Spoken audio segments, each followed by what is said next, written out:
students, welcome to Physics Lab. Today we'll be performing an experiment in optics, Prism. What is a prism? Prism is a solid, transparent, homogeneous block bounded by two refracting surfaces at an angle A of the prism. Now you can see here, this is one refracting face, this is another refracting face, and this is the angle of the prism between the two.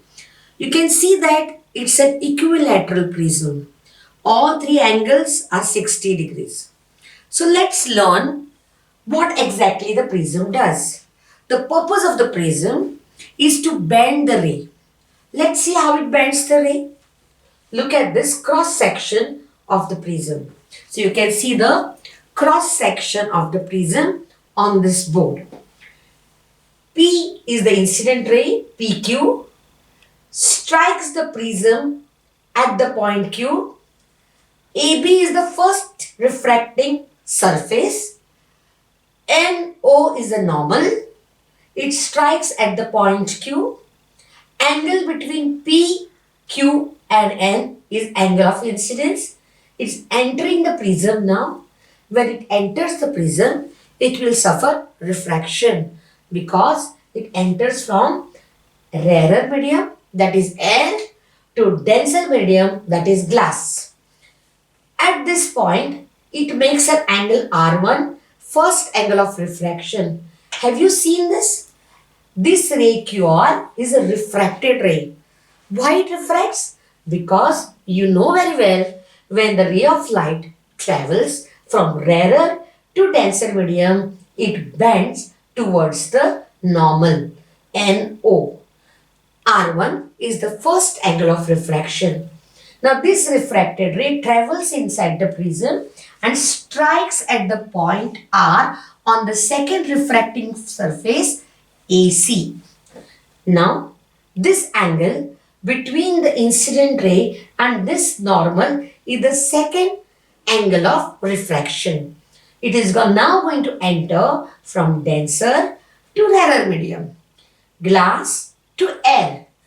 This is the normal NO. So when it is going to enter here, again it is going to get refracted and it will move, this ray will move, instead of going like this, it will move away from the normal. You can see that it emerges out as RS. Angle between N, R and S is angle of emergence. Now, this is my incident ray and this is my emergent ray. Now, this ray, in the absence of prism, would have traveled like this towards D. You can see this dotted mark. But in the presence of prism, it gets bent. And instead of going this way, it gets bent twice. Inside the prism, outside the prism. So the travel is PQRS. So angle of incidence, angle PQN, and angle of emergence, angle NRS. Now, we need to know how much it is deviated.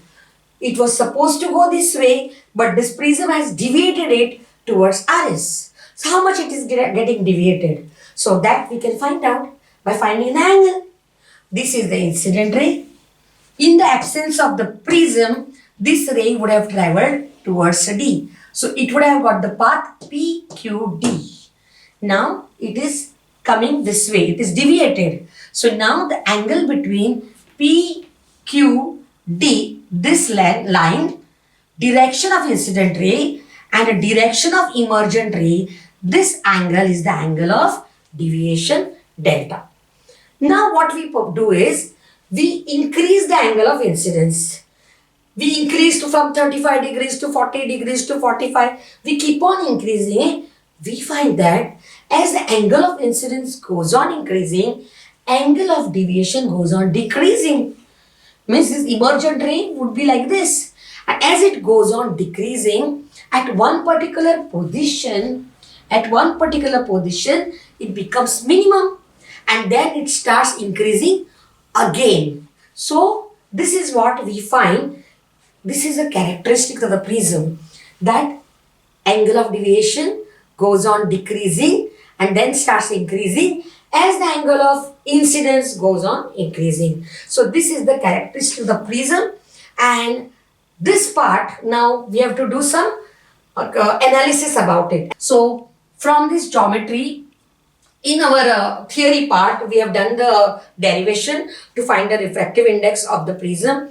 By the way, in this experiment, our aim is to draw the graph between angle of deviation versus angle of incidence. But here we will go in much detail to find out how we can find the refractive index of glass. So from this geometry, we have got that I plus E is equal to A plus delta. I is the angle of incidence, E is the angle of emergence, A is the angle of the prism, and delta is the angle of deviation. And now, at delta M, that is the angle of minimum deviation, we find I plus E is equal to A plus delta M.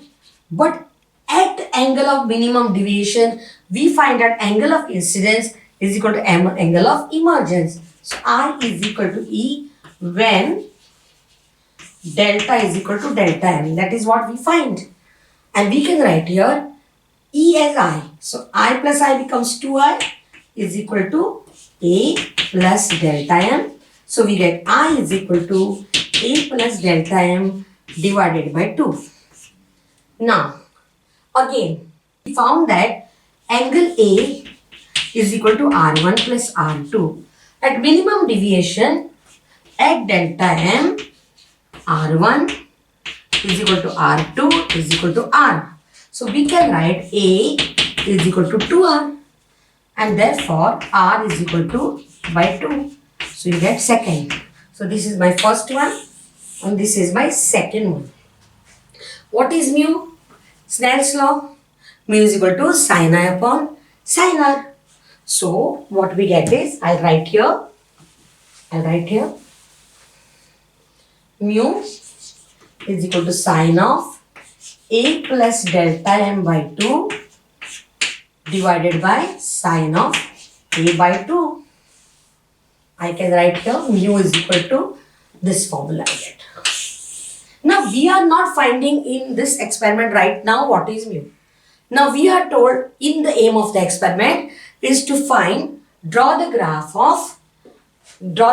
of angle of deviation versus angle of incidence, and origin we will take according to our convenience.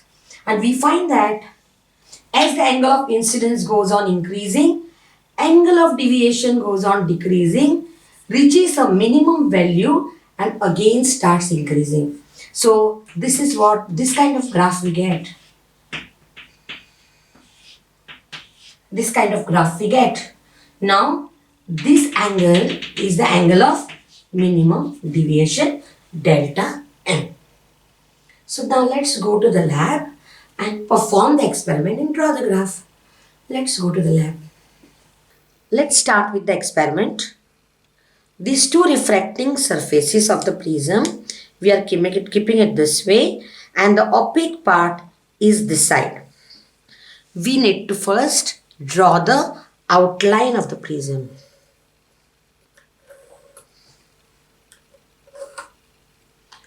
Once you draw the outline of the prism, keep the prism this way and just take one midpoint over here.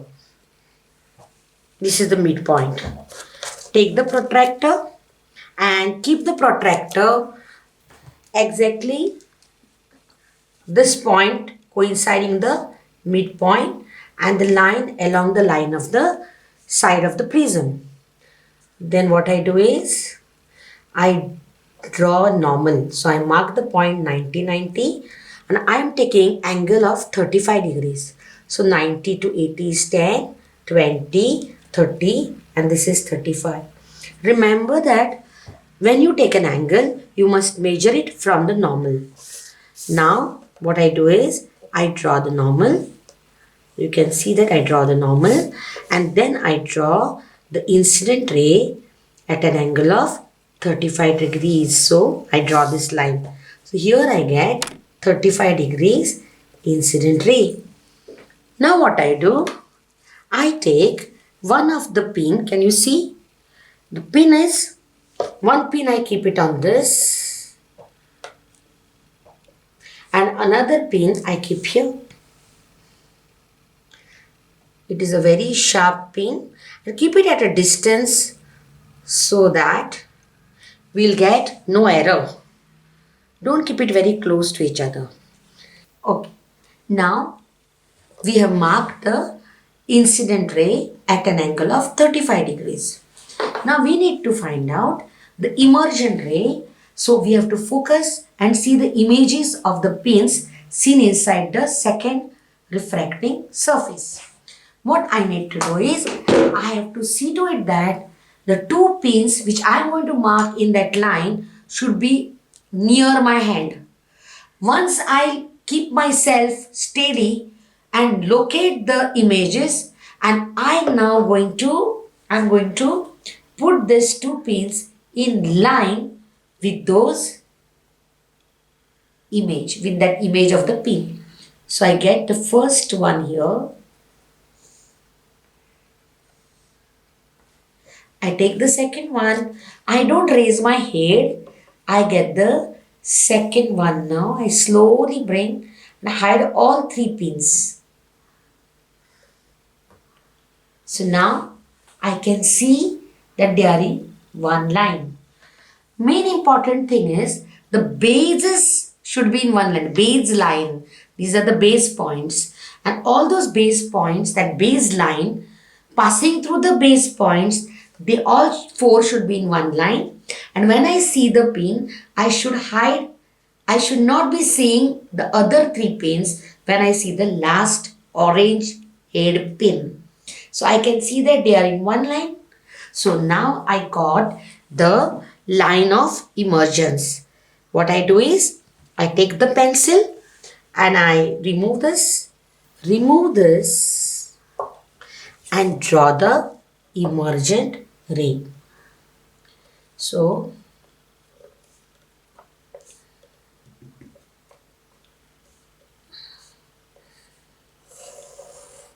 I draw the emergent ray, and this is my direction of incident ray. So this is the direction of incident ray. This is the emergent ray. I need to find the angle of deviation, angle between these two rays. So let me take the protractor and I keep it. This point you can see, this point, I keep it at this point. See that the line of emergence is line with this line. Perfect. There should not be a personal error. Okay. And then I find out the angle. I get the angle is 42 degrees. So when the angle of incidence is 35, angle of deviation is 42 degrees. Now we have taken the first angle. Angle of incidence 35 degrees. I got angle of deviation 42. Similarly, I have taken next angle as angle of incidence 40 degrees. I got angle of deviation 41 degrees. So you have seen that it is decreasing. Then I take 45 degrees angle of incidence. I got it 40 degrees. So you can see very well it is decreasing. At the angle of 50 degrees, that is the angle of incidence is equal to 50 degrees, I got angle of deviation, you can see 39 degrees. So it has still decreased. Then I go here at 55 degrees angle of incidence, I got the angle of deviation 41. So what have you observed? As the angle of incidence goes on increasing, angle of deviation keeps on decreasing, reaches a minimum value. Can you see this value? This is the minimum value of deviation and again increases. And this is the characteristic of the prism. Now you know one more thing. How will you know whether this angle which we have found is the correct angle of minimum deviation? We can find out with 2 points. The first one, you already know, when we reach an angle of minimum deviation, when we get angle of incidence has to be equal to angle of emergence. So what I have done, I have drawn a normal at this point. And then I found the angle between the normal and the emergent ray. So I got the angle of emergence also as 50 degrees. This is one point that it says that this has to be 39 degrees is the correct angle of deviation here. The second way is draw the refracted ray. If this refracted ray, it happens to be parallel to the base of the prism, means it's the correct value. So now we got the angle of minimum deviation as 39 degrees, and let's draw the graph. We have to draw the graph of angle of deviation on the y-axis and angle of incidence on the x-axis.